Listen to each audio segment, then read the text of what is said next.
யார் யாரெல்லாம் கடவுள், யார் யாரெல்லாம் கடவுள் இல்லைங்கிறத பார்த்துட்டோம்.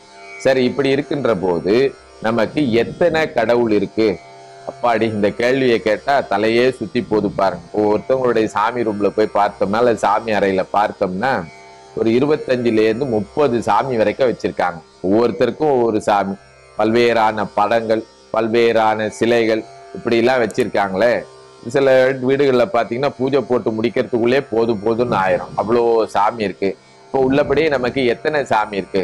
அதுல கொஞ்சம் பேர் பாத்தீங்கன்னா ஆண் சாமி இருக்கு, பெண் சாமி இருக்குது, அதுல குடும்பமா இருக்கிற சாமி இருக்கு. இப்படியா இருக்க, இதெல்லாம் எந்த அளவுல நம்முடைய சமயத்துக்கு பொருத்தமா இருக்கு, இதுல எதை வழிபாடு பண்றது, எதை பின்பற்றுறது, இப்படிலாம் உங்களுக்கு சந்தேகம் வரும்னு சொன்னா அதுக்கும் நம்முடைய சமயம் ரொம்ப தெளிவா விளக்கம் சொல்லுது. நமக்கு ஒரே ஒரு கடவுள் தான் அப்படின்னு. நீங்க என்ன இப்படி சொல்லிட்டீங்க, உங்களை எப்படி நம்புறதுன்னு உங்களுக்கு சந்தேகம் வரும் இல்லைங்களா? அதற்கு திருமூலர் விளக்கம் சொல்றார். திருமூலர் என்ன சொல்றாரு?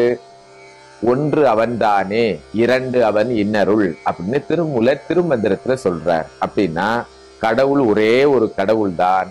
அந்த கடவுள் நமக்கு அருள் புரிய வர்றப்ப பல்வேறு வடிவங்களை தாங்கி வர்றாரு அப்படிங்கிற செய்தியை நமக்கு திருமூலர் சொல்றார். பட்டினத்தடிகள் கூட சொல்றார், ஒன்றெண்டிரு தெய்வம் உண்டெண்டிரு. திருமூலர் கூட இன்னொரு பாட்டுல சொல்றாரு, ஒன்றே குலமும் ஒருவனே தேவன் சொல்லி.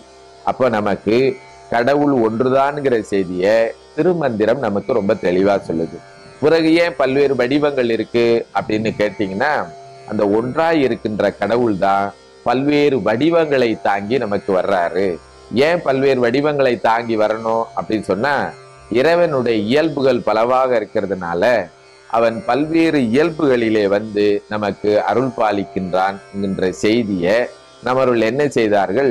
பல்வேறு வடிவங்களிலே வைத்து காட்டினார்கள். அந்த அடிப்படையில ஒன்றாயிருக்கின்ற கடவுள் பல்வேறு வடிவங்கள்ல வராருங்கிறது நமக்கு தெரியுது.